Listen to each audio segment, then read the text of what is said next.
Palavra de Deus no Evangelho de João, no capítulo 6, Evangelho segundo João, no capítulo 6, leremos do versículo 60 ao versículo 71. E assim, irmãos, nos diz a santa e bendita palavra do Senhor. Muitos dos seus discípulos, tendo ouvido tais palavras, disseram: duro é este discurso, quem o pode ouvir? Mas Jesus, sabendo por si mesmo que eles murmuravam a respeito de suas palavras, interpelou-os: isto vos escandaliza? Que será, pois, se virdes o Filho do Homem subir para o lugar onde primeiro estava? O Espírito é o que vivifica, a carne para nada aproveita. As palavras que eu vos tenho dito são Espírito e são vida. Contudo, há descrentes entre vós. Pois Jesus sabia desde o princípio quais eram os que não criam e quem o havia de trair. E prosseguiu: por causa disto é que vos tenho dito, ninguém pode vir a mim, se pelo Pai não lhe for concedido.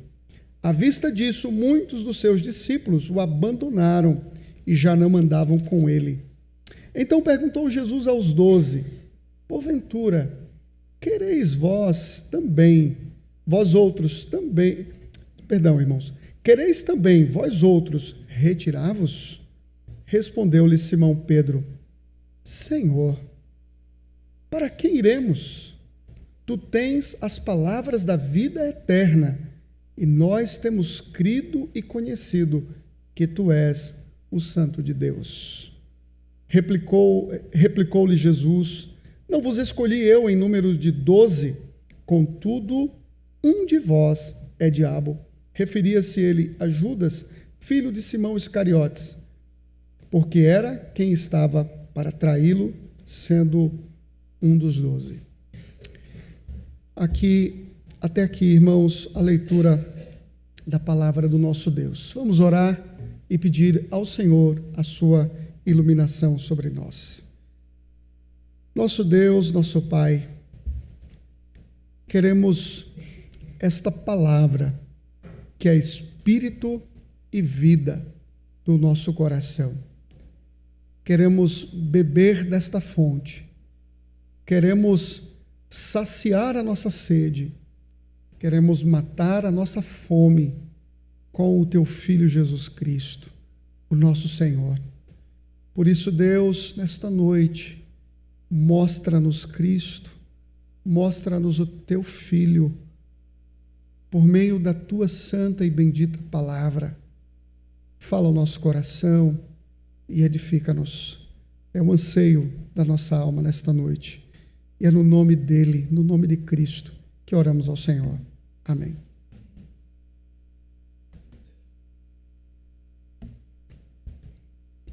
Meus irmãos, a experiência da evangelização é uma experiência interessante.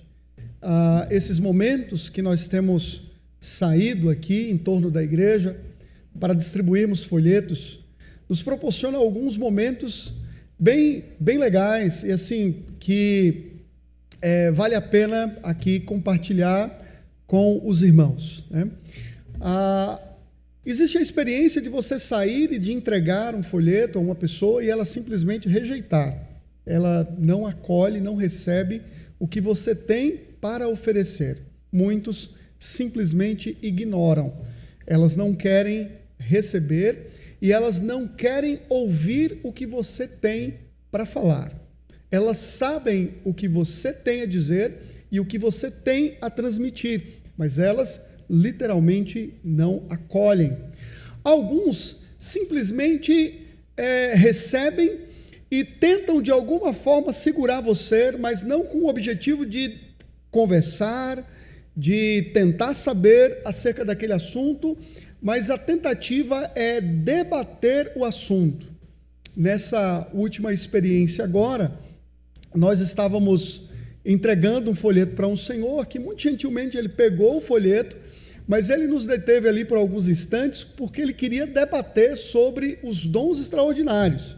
E ele queria discutir sobre cessacionismo, se os dons cessaram, se não cessaram, e o nosso tempo ali não era para isso, para debate, o nosso tempo era para evangelização, e gentilmente nós conversamos e tratamos ali o Senhor, mas não levamos avante o que ele gostaria e enfatizamos a pessoa do Senhor Jesus Cristo.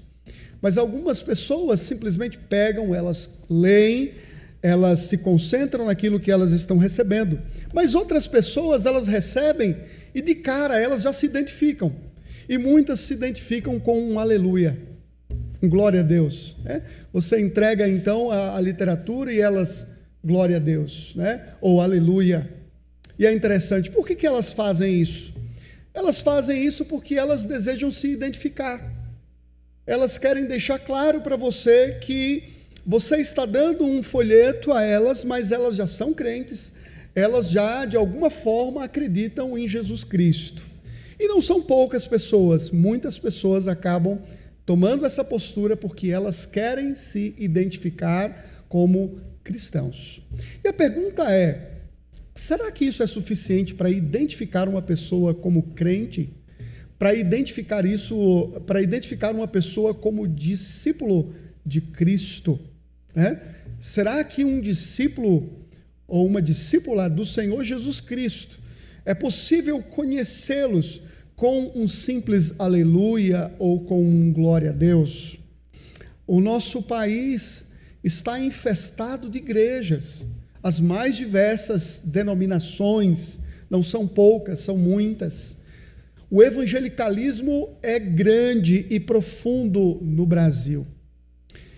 E a pergunta que nós podemos fazer nessa noite: como é possível, então, diante de tanta variedade de igrejas, conhecer o verdadeiro discípulo do Senhor?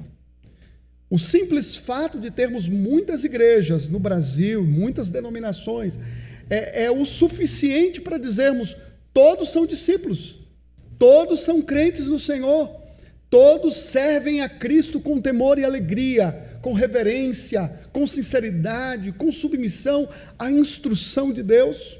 Será que isto é suficiente para então dizermos que aqui nós temos uma irmã e um irmão em Cristo? Obviamente que não, meus irmãos. Quando nós olhamos para o nosso texto, para a nossa passagem, isso fica claro para nós que o simples fato de uma pessoa se declarar seguidor de Cristo ou seguidora do Senhor Jesus, isso não é suficiente. Nós temos aqui vários seguidores, uma multidão está eufórica seguindo a Jesus Cristo. No início do capítulo 6, o Senhor Jesus multiplica 5 pães e apenas 2 peixinhos, alimentando uma vasta multidão faminta. 5.000 homens, apenas uma contagem aqui de homens. Essa multidão poderia ser muito maior, e o Senhor, de forma milagrosa, alimenta 5.000 homens, com apenas 5 pães e 2 peixes. A multidão, então, fica extasiada diante do sinal e diante do milagre, dos outros sinais de cura que o Senhor havia realizado, e agora, multiplicando os pães e alimentando a grande multidão, agora as pessoas querem que o Senhor Jesus Cristo reine sobre Israel. Eles estão dizendo: olha, este é o verdadeiro profeta, aquele que Moisés disse que um dia se levantaria no seu lugar. É como se a multidão identificasse em Cristo uma espécie de Messias, de fato, um Messias, mas um Messias político, um homem que viria para libertar o povo do cativeiro, de todo sofrimento em função de Roma, do poderio romano. E Jesus, então, percebendo isso, toda a motivação equivocada do coração do povo, ele busca um lugar mais solitário e então se dirige para Cafarnaum de forma oculta, mas ainda assim a multidão, percebendo que o Senhor Jesus não estava ali, às margens do lago da Galileia, eles então rumam também ao encontro do Senhor, à procura de Cristo, E quando então eles encontram a Jesus, de cara, o Senhor Jesus faz um confronto à multidão, confrontando as motivações equivocadas, dizendo: olha, vocês não estão aqui porque vocês estão à procura dos sinais, não é porque vocês viram os sinais realizados pelas minhas mãos, mas vocês estão aqui por causa de pão, vocês querem comida, é isso que vocês querem, né? Veja no versículo 26, que é exatamente isso: vós me procurais, não porque vistes sinais, mas porque comeste dos pães e vos fartastes. Trabalhem pela comida que subsiste eternamente, não pela comida que perece. Trabalhe por aquilo que é eterno, não por aquilo que é temporário. As pessoas não estão à procura das coisas eternas. Elas não querem coisas que possam de fato saciar a fome e a sede. Elas querem bens materiais, elas querem bênçãos temporais, elas querem as bênçãos de Deus, mas elas não querem o Deus da bênção.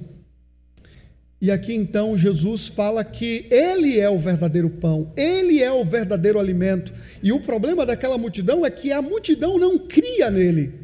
E ele então fala: a minha carne é pão e o meu sangue é bebida. A minha carne é verdadeira comida e o meu sangue é verdadeira bebida.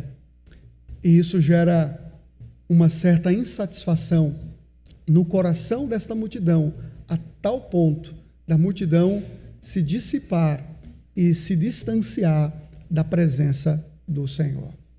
E aqui então, meus irmãos, nós temos, em função disso, o distanciamento desses que se consideravam discípulos de Cristo. E por isso eu gostaria de pregar com base nesse texto sobre evidências de um genuíno discípulo de Cristo. Com base nisso, eu gostaria de pregar sobre evidências de um genuíno discípulo de Cristo. Quais evidências temos do verdadeiro discípulo de Cristo? Quais evidências nós podemos adquirir com base nesse texto de um verdadeiro discípulo de Cristo? Se você é um verdadeiro discípulo de Cristo, então você nasceu de novo. Porque esta é a primeira evidência de um discípulo de Cristo: novo nascimento. Veja que do versículo 60 ao versículo 65, o Senhor Jesus Cristo então se propõe a falar exatamente sobre isso. Por que aquelas pessoas estão escandalizadas?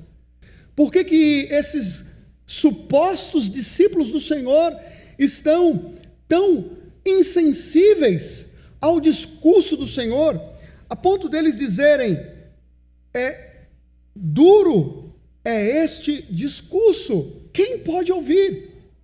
Quem pode ouvir esse discurso? Quem pode, diante de tais palavras, se manter tranquilo e sóbrio? Nós veremos no final que o verdadeiro discípulo, ele se posiciona com alegria, com ousadia e com confiança nas palavras do Senhor Jesus Cristo. Mas os supostos discípulos aqui, os falsos seguidores de Cristo, eles se incomodaram com as palavras do Senhor. E veja que quando eles estão dizendo aqui que duro é este discurso, eles não estão simplesmente dizendo que é um discurso duro de se entender.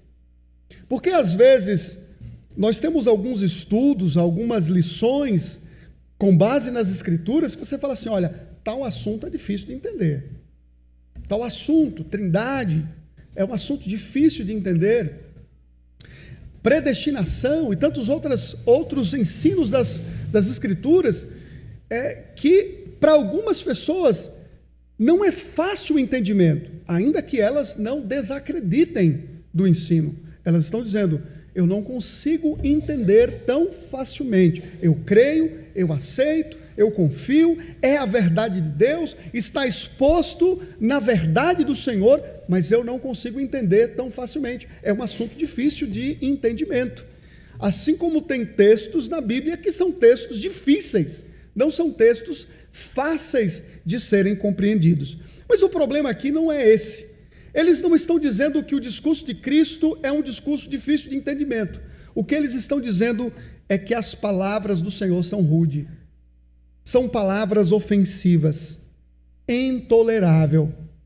O que o Senhor está falando é ofensivo demais.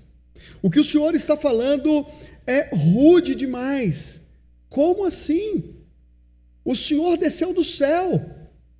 Como assim? Foi enviado da parte de Deus. Como assim é o pão da vida? Você é apenas o filho de José, era o carpinteiro. E agora está dizendo que desceu do céu e que a sua carne é verdadeira comida e que seu sangue é verdadeira bebida. Então eles estavam incrédulos diante das palavras do Senhor. Então, irmãos, percebam que nós temos aqui pelo menos algumas razões por que eles não acreditaram. Primeiro, porque eles estavam mais interessados em comida. Eles estavam mais interessados no Messias político. Eles estavam mais interessados nos milagres, mas não estavam interessados nas realidades espirituais para os quais os milagres da alimentação apontava.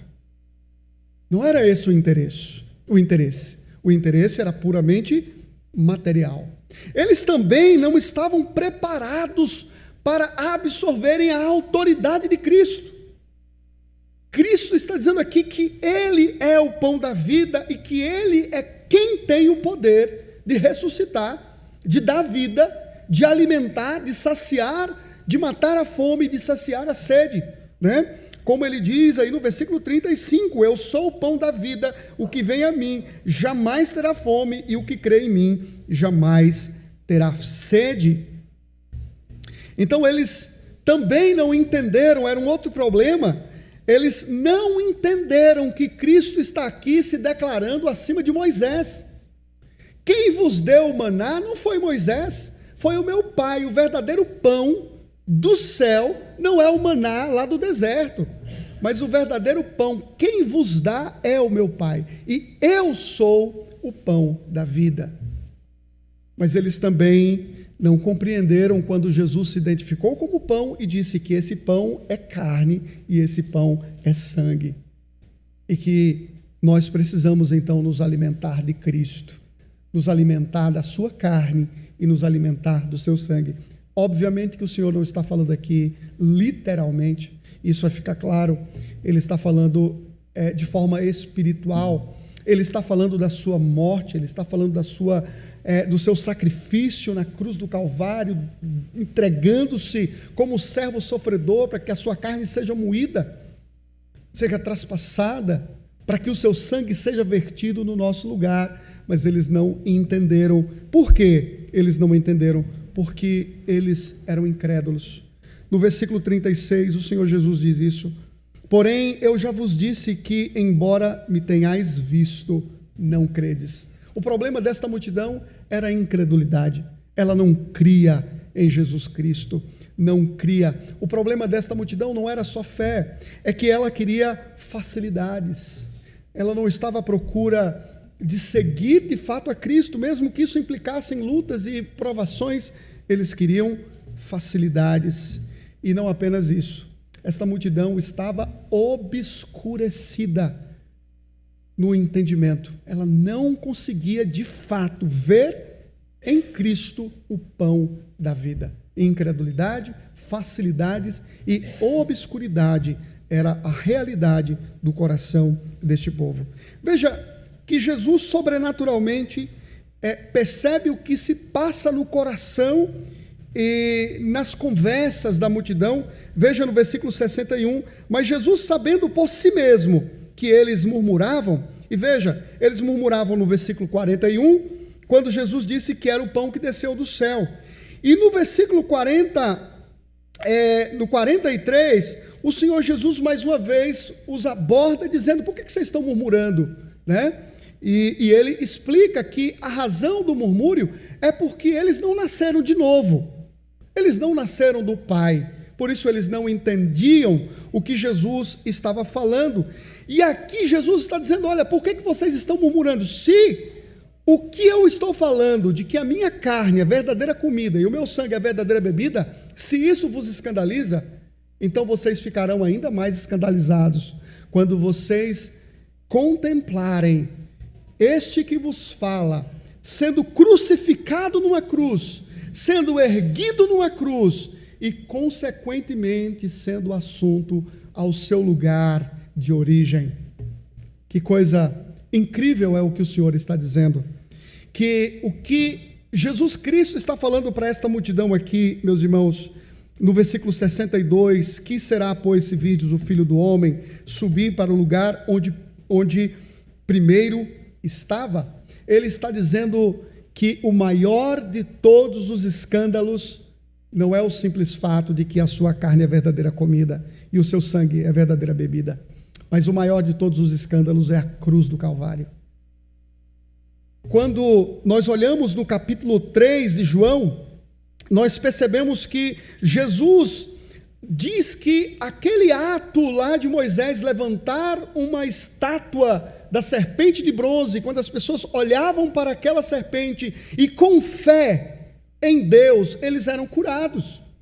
E ele fala no versículo 14, do modo por que Moisés levantou a serpente no deserto, assim importa que o Filho do Homem seja levantado, para que todo que nele crê tenha a vida eterna. A glorificação do Filho de Deus começa na crucificação e passa então para a sua ascensão.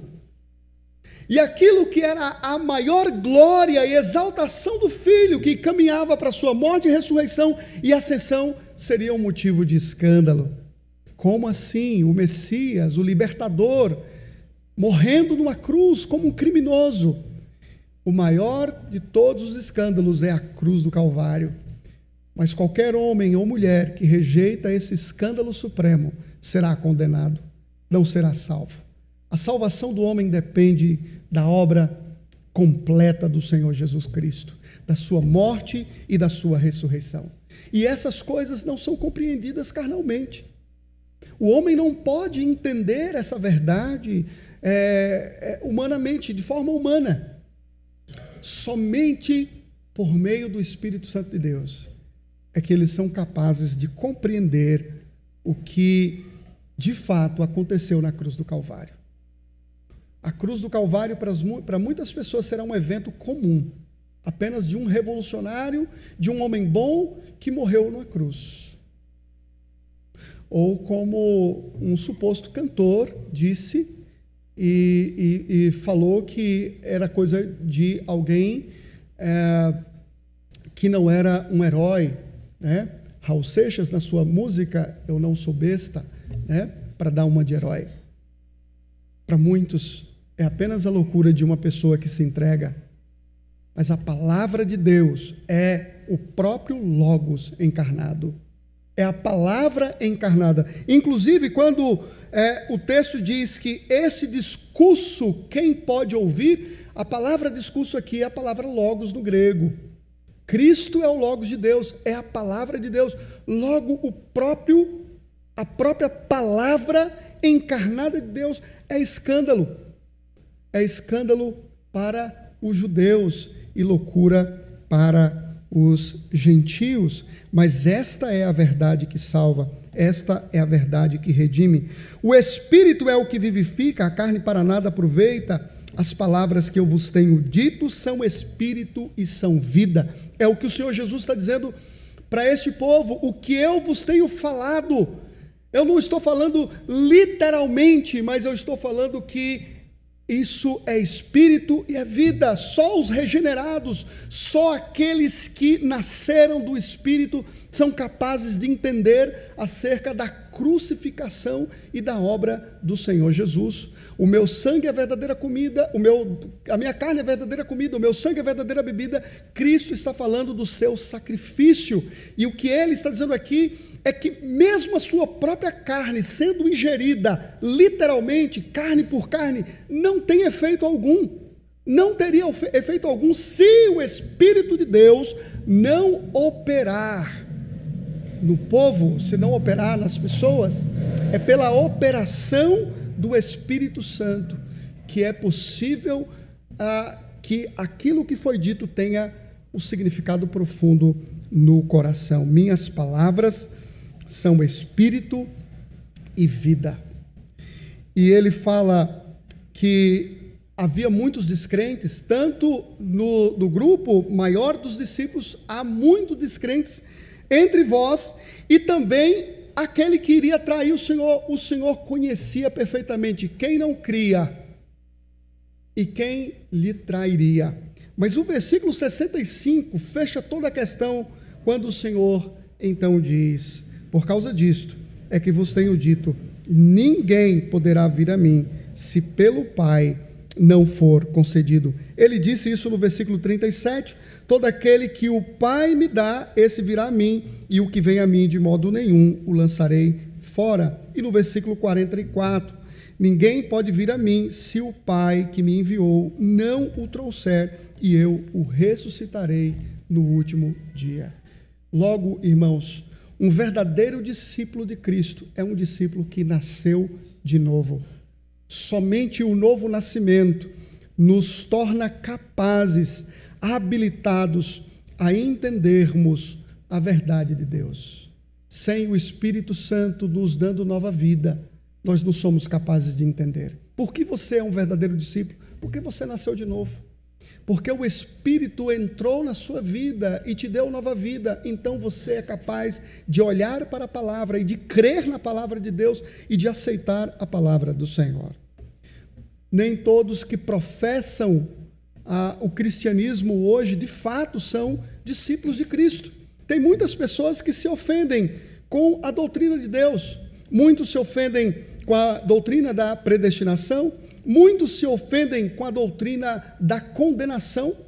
Deus julgará o homem e Deus condenará a muitos ao inferno. Muitos não aceitam a doutrina da Trindade, eles não compreendem, eles não aceitam a doutrina da Trindade. E muitas outras pessoas não gostam do ensino bíblico sobre o papel das mulheres, não gostam do ensino bíblico sobre a homossexualidade e da impureza sexual. Muitos não aceitam quando nós falamos disso, quando ensinamos essas coisas, eles não aceitam. E muitos acabam deixando a igreja, porque eles não estão dispostos a confiarem e a se entregarem a esta verdade de Deus. Você, como verdadeiro cristão, não deve se envergonhar, nem se escandalizar das palavras de Cristo, nem deve se valer de ensinos mais agradáveis aos ouvidos do mundo, simplesmente para ser tolerável. Você não precisa ser um crente tolerável. Você não precisa ser um crente aceitável. Você não precisa mudar as suas convicções porque você quer o aplauso e o reconhecimento do mundo. Quem disse que o mundo precisa nos aceitar? Quem disse que o mundo precisa aceitar você? Precisa tolerar você?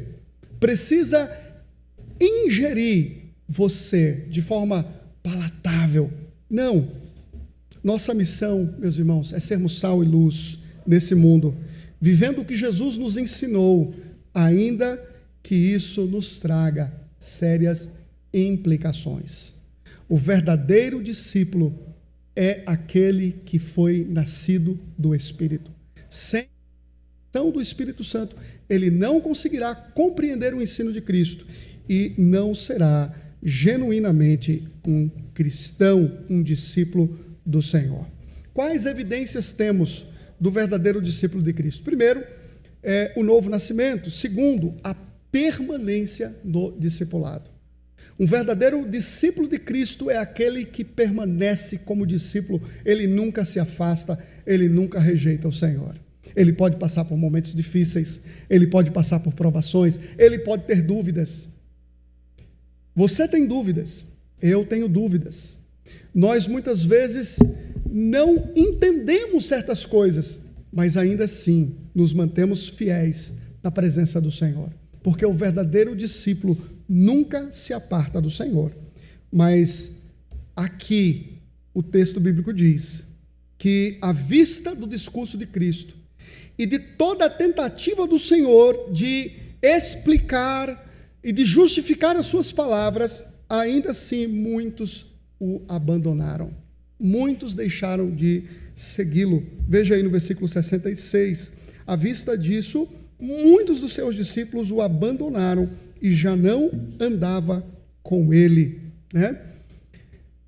E Jesus não esperava que fosse de outra forma. Jesus não esperava aqui que fosse de outra forma. E não modificaria as suas declarações para atender o gosto deles, né? Disse J. Carson.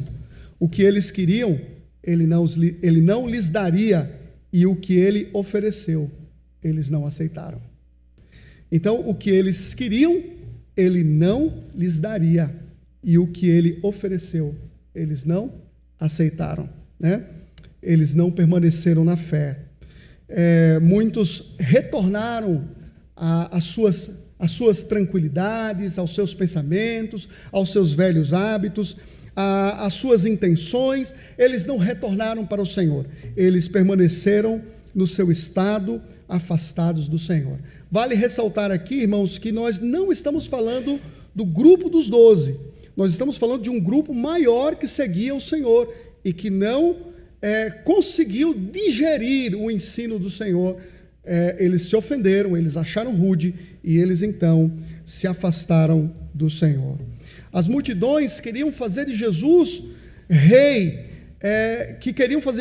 desapareceram, quando ele deixa claro que o seu reino não é deste mundo. E os discípulos decepcionados, que não conseguiram tolerar o ensino do Senhor, juntaram-se a essas multidões e se afastaram então do Senhor. Alguém disse o seguinte: aqueles que queriam um rei temporal que lhes desse alimento para o corpo, viraram as costas ao filho do rei quando ele prometeu um banquete verdadeiramente real para a alma. Olha que coisa interessante. Eles queriam um rei que pudesse lhes dar alimento, mas quando o filho do rei prometeu um banquete verdadeiramente real para a alma, eles simplesmente abandonaram o Senhor. E quantas pessoas fazem isso, irmãos? Quantas pessoas abandonam o Senhor? Às vezes a gente fica incomodado com aquelas pessoas que professam sua fé aqui, que vêm aqui, que são batizadas e se afastam. Olha, não encare isso como uma surpresa. Não encare isso como surpresa. Muitas vezes nós teremos aqui 10, 5 pessoas, 20 pessoas professando sua fé, sendo batizadas, e depois de algum tempo vocês vão perceber que essas pessoas não vêm mais na igreja. Elas rejeitaram de alguma forma um culto, outro culto. Um mês eles não vieram, 2 meses não vieram, 3 meses, 1 ano, e a gente fala assim: meu Deus, mas fulano não voltou mais na igreja. Para que então fazer o batismo? Para que então professar a fé se essas pessoas não vão voltar? Irmãos, não se surpreendam com isso. Não se surpreendam, porque nós não temos como averiguar. O Senhor Jesus sim, porque Ele sonda o coração, Ele conhece a vida do homem, e ninguém precisa ensiná-lo acerca do coração humano, como está lá no capítulo 2. Ninguém precisa falar para o Senhor: ó Senhor, esse fulano aqui, Beltrano, não são confiáveis. Eles não são confiáveis. Você não precisa fazer isso. Eu não preciso fazer isso, porque o Senhor Jesus conhece perfeitamente o coração humano. Ele sabe da atitude, da postura de cada um. Cabe a nós vivermos o Evangelho e pregarmos o Evangelho e deixarmos os resultados nas mãos do Senhor.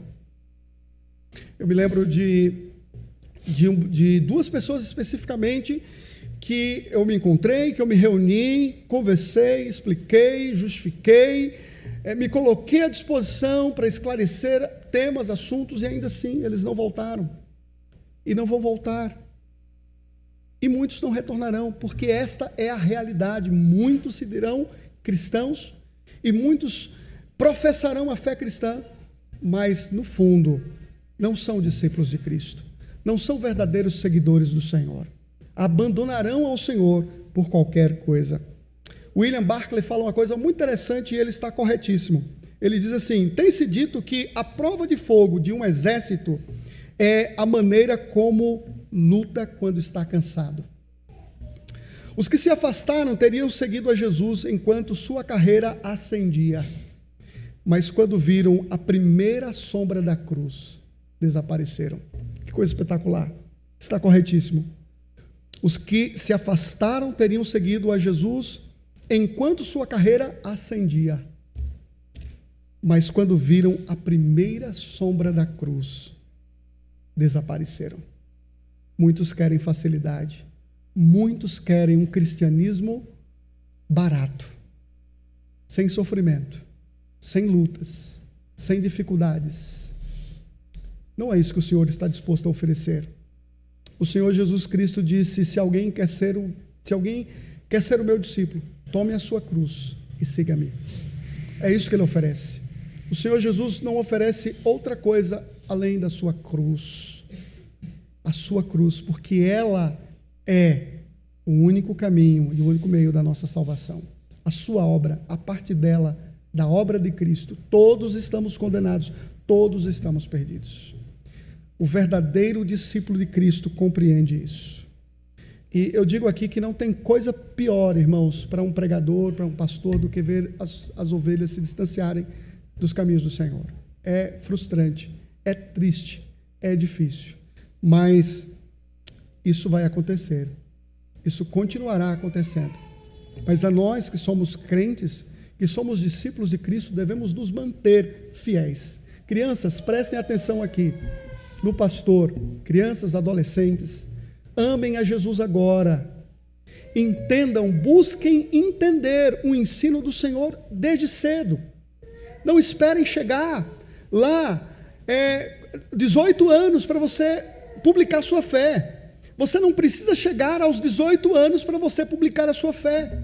Você pode publicá-la com 12 anos, com 13, com 14. Por que não 11?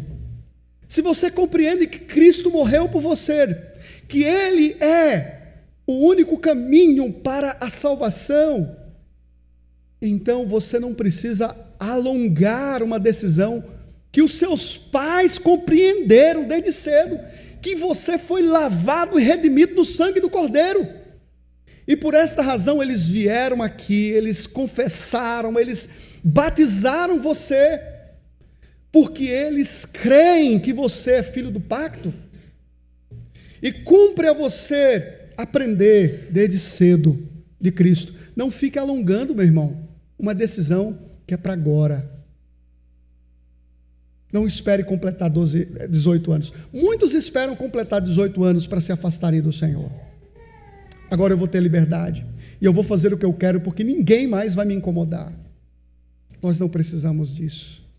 Se nós cremos em Jesus, se nós amamos a Jesus, se Jesus é o nosso Redentor e Salvador, então eu devo amá-lo desde muito cedo, e desde muito cedo eu devo professá-lo, eu devo confessá-lo publicamente, por meio da minha vida, mas por meio das minhas palavras. Quais evidências temos de um verdadeiro discípulo de Cristo? Primeiro, vida nova, regeneração, novo nascimento é a primeira evidência de um verdadeiro discípulo de Cristo. Segunda evidência é que o verdadeiro discípulo de Cristo, ele se mantém nos caminhos do Senhor, ele nunca se aparta de Jesus Cristo. Mas a última evidência é que os verdadeiros discípulos de Cristo, eles confessam sua lealdade a Cristo. Eles confessam sua lealdade a Cristo.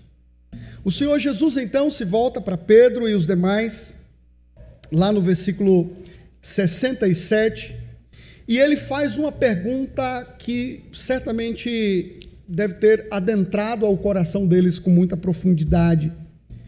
Porventura, quereis também vós outros retirar-vos?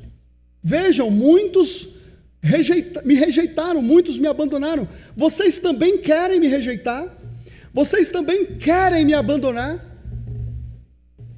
que você responderia se Jesus fizesse essa pergunta para você? Olha, o meu discurso é duro, o meu ensino é difícil para você, é difícil ser um discípulo de Cristo? Num país onde todos ridicularizam, num país onde o legal é fazer o que todo mundo faz, você também quer me abandonar? E Pedro, mais uma vez, como porta-voz dos 12, com exceção de Judas, né? Ele então responde de forma profunda, com uma resposta, com uma pergunta e com uma resposta. Mas a pergunta é tão profunda quanto a resposta. Veja, respondeu-lhe Simão Pedro: Senhor, para quem iremos? Para quem iremos? Pedro, veja, irmãos, Pedro não está dizendo: Senhor, para onde iremos? Pedro está perguntando: para quem iremos? Para que religião vamos? Para que lugar? Para Jerusalém? Para Samaria? Não. Ele está perguntando como porta-voz: para quem iremos? Quem será o nosso guia? Quem será o nosso mestre? Quem será o nosso redentor? Pedro se apega às palavras do próprio Cristo.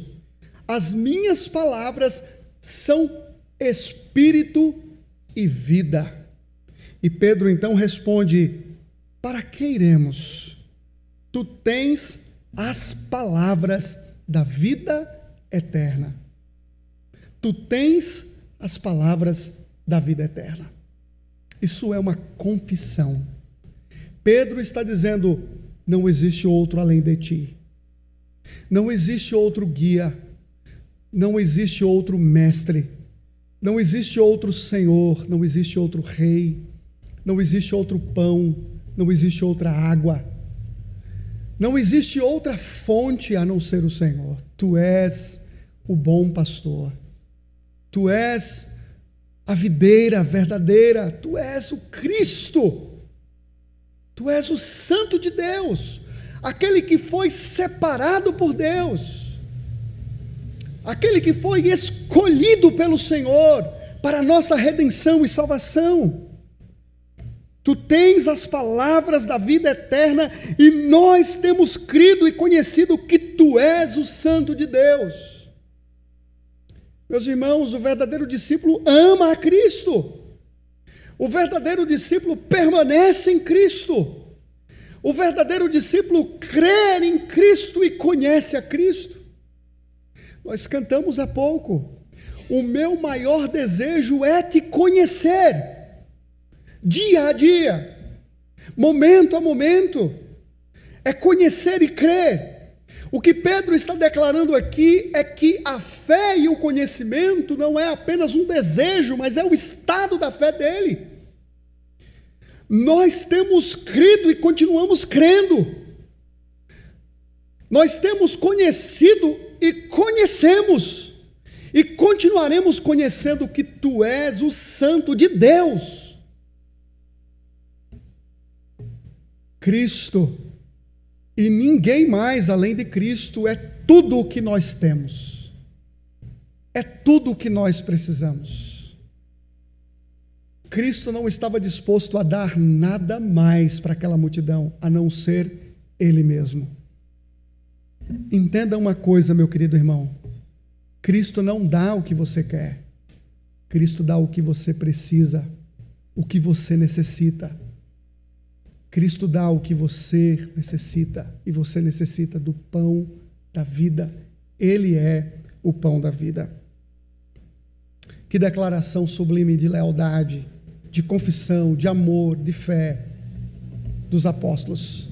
Mas essa deve ser a sua declaração todos os dias da sua vida, aqui na igreja, enquanto você canta, enquanto você ouve o sermão, na sua casa, enquanto você lava os seus pratos, você, irmã, quando você trabalha no seu trabalho, fora da sua casa, você, irmão, enquanto dirige o seu carro, enquanto você trabalha, Cristo é a sua confissão, que Cristo é o seu padrão de vida. Ele é tudo que você tem, Ele é tudo o que você precisa. Que confissão de lealdade! Você é um cristão leal ao Senhor? Você é leal àquele que é o seu Senhor?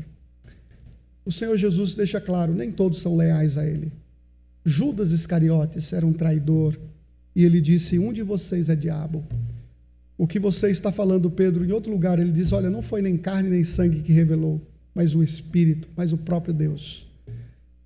A revelação de que Cristo é o Filho do Deus vivo, separado para uma obra extraordinária de salvação e redenção, é revelação especial de Deus por meio do seu Espírito ao nosso coração.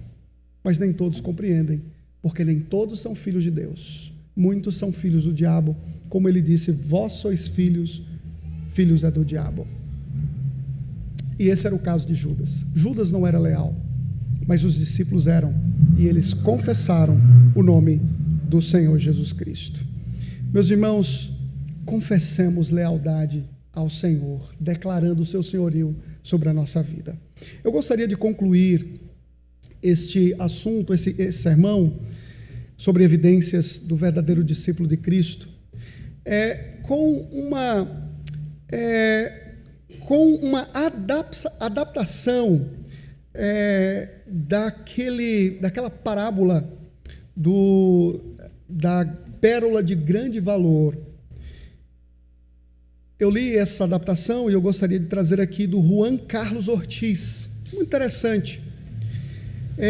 Juan Carlos Ortiz conta que um homem vê uma pérola de grande valor e ele passa todos os dias por aquele comércio e ele vê aquela pedra de grande valor e ele tem muito desejo de adquiri-la, de comprá-la, mas ele fica ensimesmado, não passa, até que um dia ele resolve parar e o comerciante vem ao seu encontro e ele então trava ali um diálogo com aquele comerciante.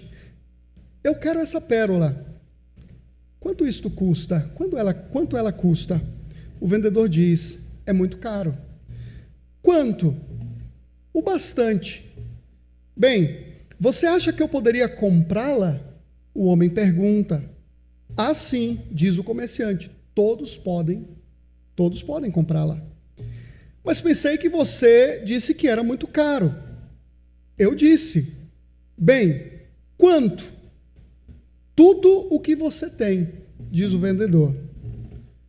Tudo bem, vou comprá-la. O vendedor então diz, ok, quanto você tem?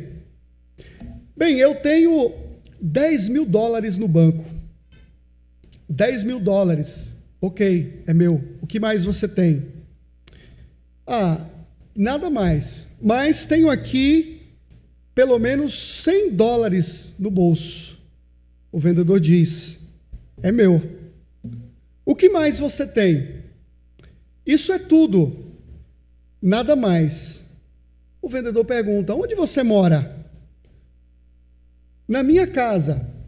Sim, possuo uma casa. O vendedor escreve ali no papel, ok, é meu.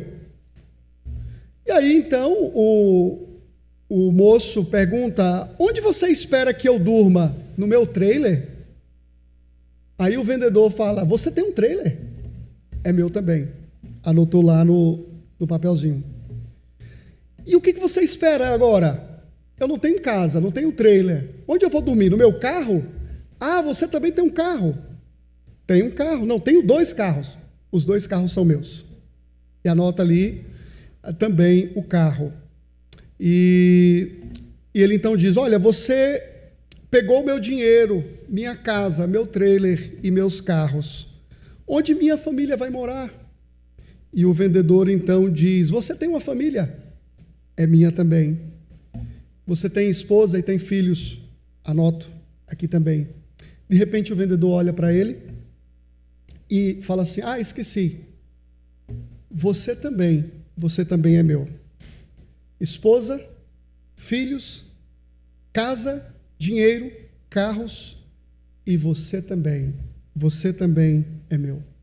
E ele termina dizendo assim, agora ouça, vou permitir que você use todas essas coisas por enquanto, mas não esqueça que elas são todas minhas, assim como você. E sempre que eu precisar de alguém, de algum deles, você deve desistir deles, porque agora eu sou o dono.